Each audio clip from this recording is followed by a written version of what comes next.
মাত্র 2 ওভার বল করে রান দিয়েছেন মাত্র 11, উইকেট পেয়েছেন তিনটা, ইকোনমিক রেট সবচেয়ে কম 5.5। এরই সঙ্গে সাকিব আল হাসান যখন ফার্স্ট উইকেটটা পেল তখন ওই উইকেটটাকে বাতিল করে দেওয়া হলো, কেননা বাউন্ডারি লাইনে ছুঁয়েছিল, যার কারণে বাদ।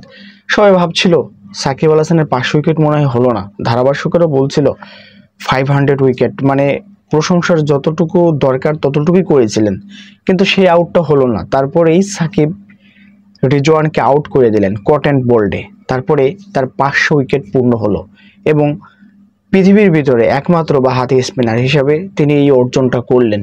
খুব কম কয়েকজন বোলারই টি-20তে 500 উইকেট অর্জন করেছেন। তাদেরকে কখনো ছাড়িয়ে যেতে পারবেন কিনা সেটা পরের বিষয়।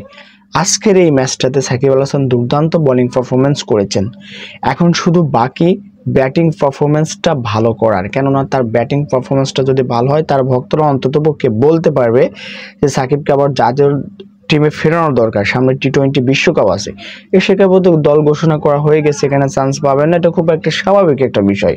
কিন্তু টি-20 বিশ্বকাপে তাকে নিয়ে ভাবা কতটুকু যৌক্তিক হতে পারে অন্তত সিপিএল এর আজকের ম্যাচ দিয়ে বোঝা যেতে পারে। অন্তত বোলিংয়ে সেটাই আমরা দেখলাম যে তিনি পরিপক্ক, যদিও ইমাদ ওয়াসিম তাকে দিয়ে ভালোভাবে বল করায়নি।